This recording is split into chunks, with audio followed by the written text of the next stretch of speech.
Look at the way this thick, glossy gravy clings to the caramelized chicken and pan-fried noodles. It looks like a high-end restaurant staple. We are transforming $10 of basic grocery store ingredients into 2 portions of a gourmet Cantonese-style crispy noodle dish. To pull this off, we need a specific grocery list: chicken wings, a pack of instant ramen, soy sauce, a few cheap vegetables like carrots and bok choy, and some basic pantry staples. The process doesn't rely on expensive cuts of wagyu or rare truffles. Success here depends entirely on executing specific structural techniques. Applying culinary science to these everyday staples allows us to extract the maximum flavor possible from every cent of that $10 budget. Step 1 is the chicken wings. Standard preparation wastes the bones, so we are going to debone the meat to salvage the skeletal structure. This diagram of the wing joint shows exactly where you need to work. Cut precisely around the cartilage joint at this angle. Then push the meat down to extract the bone cleanly without tearing the protein. Do this correctly, and you yield neat, boneless pockets of chicken, plus a small pile of raw bones. We immediately repurpose those bones by boiling them with a dash of chicken bouillon, creating a fast, fortified homemade stock.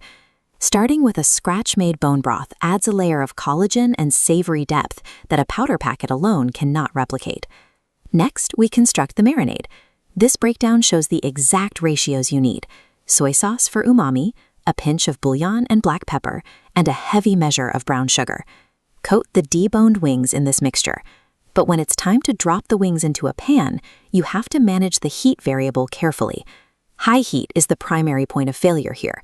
It will burn that brown sugar long before the thickest part of the chicken actually cooks. Drop the temperature and lock it into a medium heat safe zone. You know you've nailed it when you see a deep, dark, sticky crust develop across the skin of the chicken. Careful heat management produces a complex, savory sweet profile without the bitterness of scorched sugar. Now we engineer the core architectural element of the dish, the crispy noodle cake. Briefly boil the ramen noodles without the flavor packet. Then drain them until they are completely dry. If there's lingering moisture, the noodles will steam in the pan instead of frying. Transfer those dry noodles into a hot oiled skillet.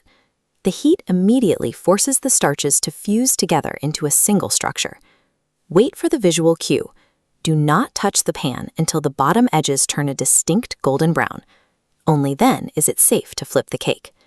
This structural technique creates a stark contrast between a brittle fried exterior and a soft, chewy core. We start the final cooking phase by bringing everything together. Combine the chopped carrots, bok choy, the caramelized chicken, the bone broth we made earlier, and the ramen flavor packet into a single pan. Right now, it's just a loose soup. To alter the broth's consistency, we introduce a mechanical agent, the cornstarch slurry. This split-screen logic shows exactly what happens if you do this wrong. Dumping dry powder into hot liquid instantly forms solid lumps. To mitigate this, always mix the cornstarch smoothly into cold water first. Stir that cold slurry directly into the boiling, fortified broth. The heat triggers a rapid chemical reaction. You'll see the watery soup rapidly transition into a glossy, thick liquid that heavily coats the back of your spoon.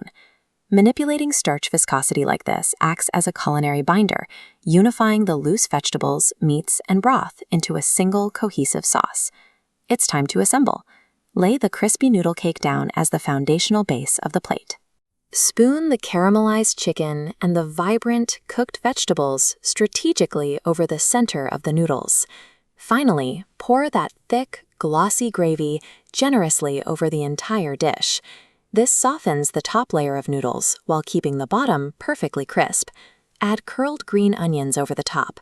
This introduces a raw texture and an acidic freshness that cuts right through the richness of the gravy. Applying these architectural and chemical techniques allows $10 of basic groceries to mimic the structural complexity of high-end Cantonese cuisine. Grab a few basics and test this framework in your own kitchen.